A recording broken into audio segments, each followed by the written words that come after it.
me get the timestamp here. All right. All right. And my camera has not stopped flickering. Chipping. Yeah, it's fine. Adds ambiance. Yeah. It kind of makes the background of her album thing kind of funky. All right. Yeah. 3, 2, 1. It is time for the top 5 on Alanis Morissette. And as I thought would be the case, 3 out of the 5 of my top 5 are from Jagged Little Pill. But Okay. I had a couple songs on the edges, and I wanted to shout out these songs. There's a really, really fun song on an album called Such Pretty Forks in the Road called Reasons I Drink. It is I like the title. it is super charming. She sounds super young, even though this album's probably it's less than it's a little bit more than 5 years old. And it's like, in the Jagged Little Pill episode, we were talking about how she had like these lyrics that were really biting and kind of dark, but still funny. But in the videos, she would portray like this sense of humor and goofiness and stuff. And this song is kind of created in through that lens of, the satirical stuff that she would do pretty well. So I liked that song a lot. Reasons I Drink. And then there's another song on that album called Smiling, which is kind of like that haunting sound from Uninvited. Mm. And so I wanted to shout out both of those songs because in this process of listening to all the stuff that I didn't really know too much about, like those 2 songs like really, really stood out for me. So I wanted to give a little bit of a shout out to those. All right, but how easy was this for you to make? Were there any hard cuts, or were you just like, these have been my favorite Alanis songs ever since the beginning? I mean, I had to kind of dig through the track listings of some of her later albums just to sort of reacquaint myself with with a few of the songs. But more or less it was a pretty easy list to make. There's only I guess 1.5 songs from Jagged Little Pill Mm. on there. Um, but they're also all pretty popular songs, so you know. All right, let's kick it off. I'm gonna go with number 5 here, which is the Uninvited song from the City of Angels soundtrack. Meg Ryan and Nicolas Cage, I Nicolas Cage. believe. We Yes. we were trying to. I was playing this song with Crystal last night. We went out to dinner, and so the art of the soundtrack comes on, and I was like, "Oh, Meg Ryan," and I was like, "Who is that? Is that Ben Affleck?" I was like, "No, it's Nicolas Cage." She's like, "That's not Nicolas Cage," and so she's digging through. She's doing the research. She's like, "It's somebody else. It's on the tip of my tongue." And then she It's looked it up, Nicolas and it's Cage. Nicolas Cage, and she's like, "I Yeah. was thinking of a different movie with Andy Garcia and Meg Ryan," which I don't know what that movie is, but um, Huh. it's That just doesn't ring a bell. dudes from the mid-90s all look alike, I guess. Sure. The City of Angels, I think Phenomenon too. We are just talking about that. Uh in Phenomenon, I think John Travolta plays a dead guy who's like a ghost. Yeah. And I believe in City of Angels, Nicolas Cage plays a dead guy who's a ghost. There you go. So playing Ghost, I mean, Patrick Swayze started, I guess. But if you wanted to hop on a movie in the '90s, I guess you had to play a ghost. The Meg Ryan Andy Garcia movie is When a Man Loves a Woman. That's the one, yeah. Yeah. You're not giving enough credit to the person who did it first. Bill Cosby and Ghost Dad. Ghost Dad. Oh God. I forgot. That was a terrible movie, by the way. I can only imagine. It was I not, I'm sure I saw that when I was a kid. but you know what? It was still better than Leonard Leonard Part Part 6, 6. Oh which my I god. distinctly remember seeing. I was asking my dad one time. I was like, "Okay, this does not make any sense to me whatsoever. How can you be on the biggest television show of all time, and then when you make movies, they're the single worst movie that comes out in that year?" I mean, you know, It doesn't always translate, right? Like, has Jerry Seinfeld ever been in like a big movie? Well, but Cosby was in stuff in the '70s with Porty, 70s. right? That's true. And That's so true. I just like I didn't get it. I didn't understand why he was in He, such terrible movies that would only show up on, like, the USA channel in syndication or something, like, he should have called terrible. Sidney Poitier back up. I know, exactly. Well, maybe Yeah. Sidney Poitier knew by then. He's like, I, "I'm not messing man, with man, Cos." nah, I ain't messing with you no more, dog. Yeah, yeah. Seriously. Um, Um, so yeah, so Uninvited, it's just a really haunting song, and when I was going through the tracks and I was listening to it, I was like, "Yeah, I remember really liking this song." And then I was, like, trying to think, I was like, "What album is this on?" I couldn't figure it out, and then when I saw the soundtrack, I was like, "Okay, that makes sense." Like, yeah. it wasn't on any of her albums. Uninvited actually shows up later on my lists. Okay. But I was one of those people who bought the City of Angels soundtrack. What else Uh, was on there? what else is on there? There is a YouTube. Oh, Iris by the Goo Goo Dolls Okay. is on there, which was I like a gigantic, ginormous hit. Mhm. And then there was a song by U2 on there. I think there was a song by Paula Cole. There were, it was whatever, like 1998 sort of alternative rock, um, typical whatever for that time period. Angel by Sarah McLachlan, Mm. the ASPCA song. Um, there's a bunch of instrumental music, an old Jimi Hendrix song. Um, I wonder Peter if the Gabriel. soundtrack was better than the movie. I mean, the movie doesn't look great. So I'm gonna say very likely the soundtrack was better than the movie. Alright, what's your number 5? My number 5 is Hands Clean, Mhm. which is from, I believe, her third album, Under Rug Swept. Um, it's just kind of you know, like it's a little poppier than her previous record was, but it's still very much Alanis. It's very wordy. And it's just, I don't know. It's an earworm. Hands Clean is actually number 4 for me, Oh, damn. and All right. I feel like it's maybe the most Jaggedy Little Pill song she did since the Jagged Little Album. Pill album. It's a little. It's uh less aggressive, Mhm. but still very similar, I think. Yeah. Yeah, so that's my number 4. What's your number 4? So my number 4, so all the way at the end of Jagged Little Pill, there is a pause, and then there's a bonus track um called Your House, Mhm. which Alanis sings a cappella. Um and I was looking at the digital version, and I think it got cut, like it got removed from the digital version of the album. But it appears on like a couple of live albums. But it's just like it's super affecting because it's just her voice, right? Mhm.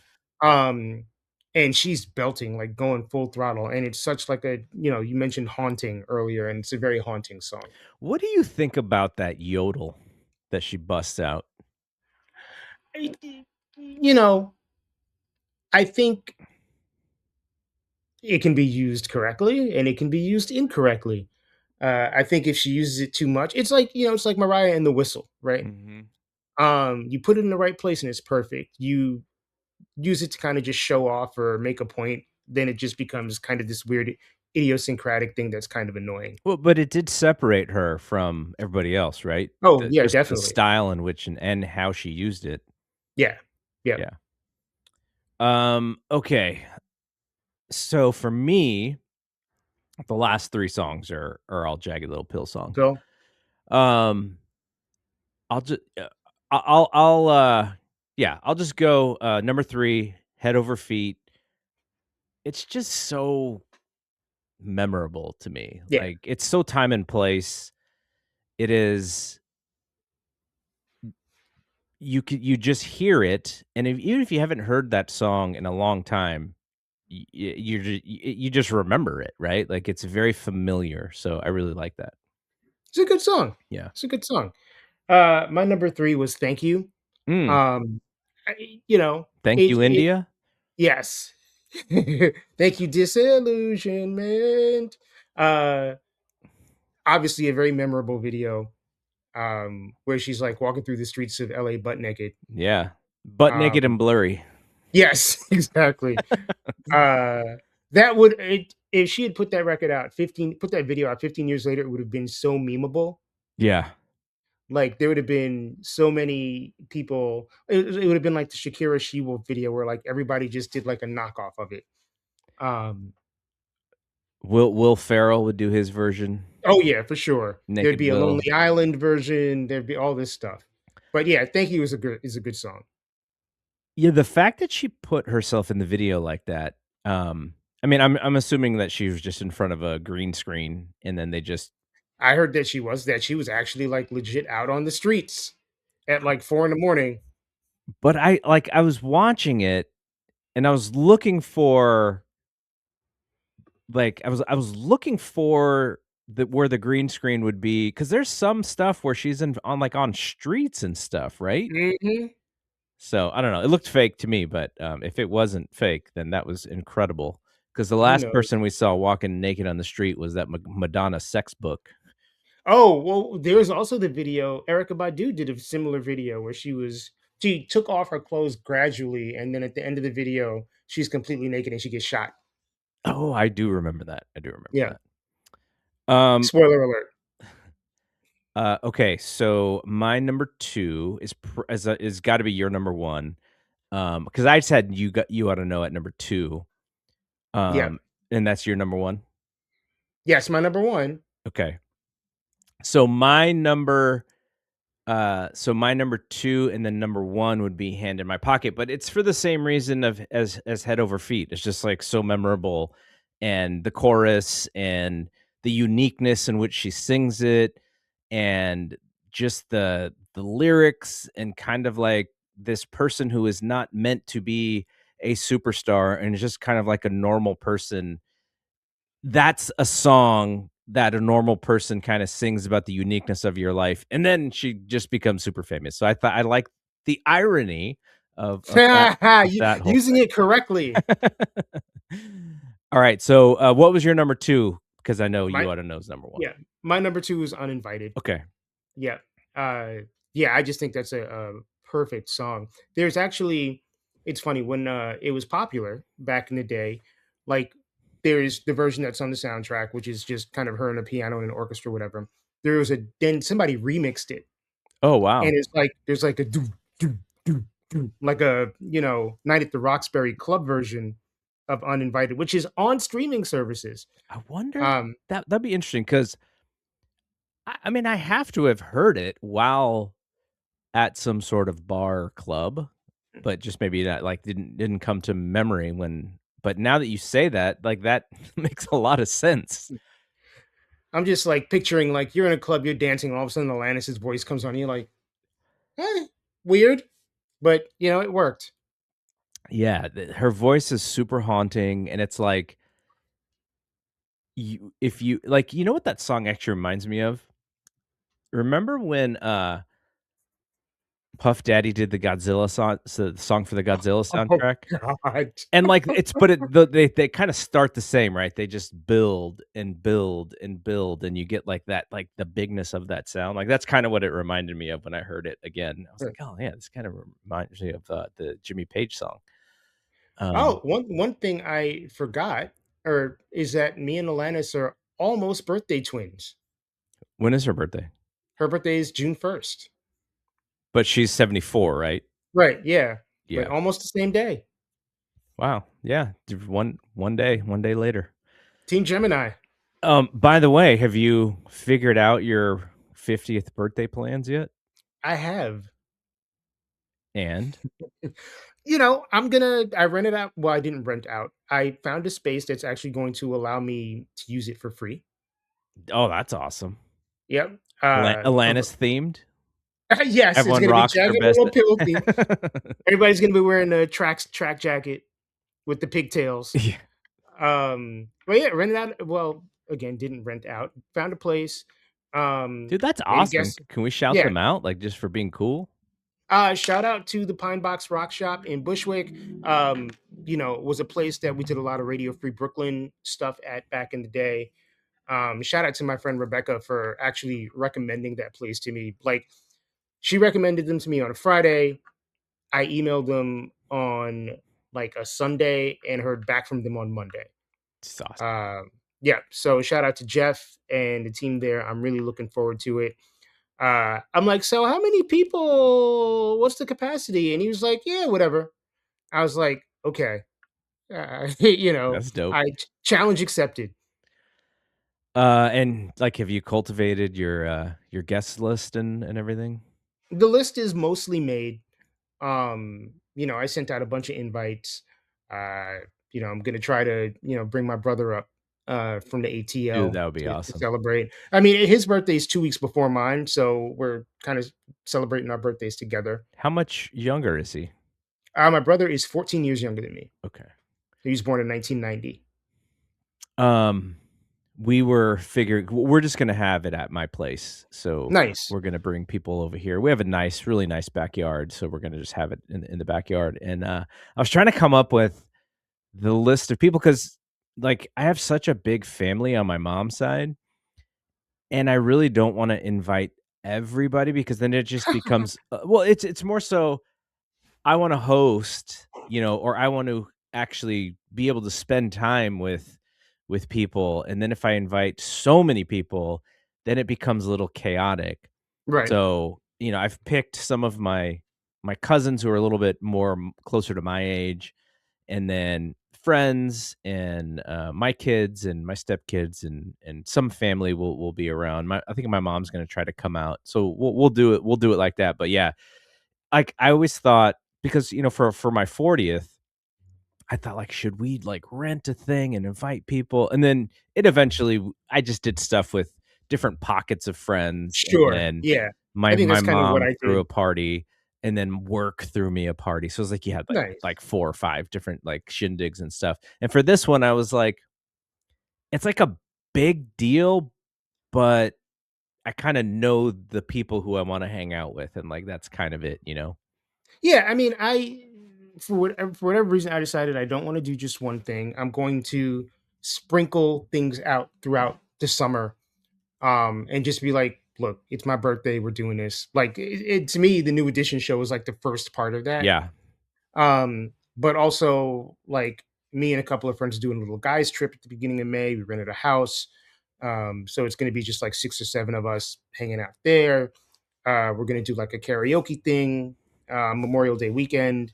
I'm gonna do another thing in Boston so that my Boston friends don't have to get on a bus or drive down to New York to celebrate. So I'm just kind of like taking this opportunity to do things that I want to do and celebrate the way that I want to celebrate. Like, Mhm. you only turn 50 once.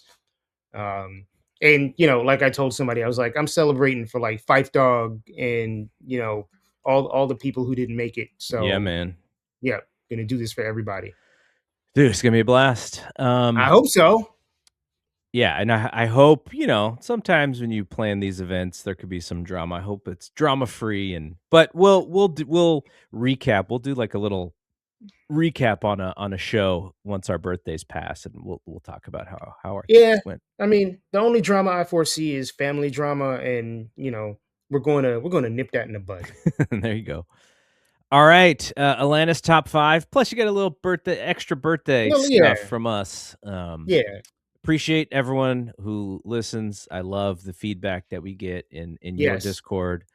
Get a little feedback here and there from other spots, but 50for50.net. We're going to keep it moving for the rest of this entire 2026. yes, So sir. for Mike, I'm Double G. See you when we see you. Peace out.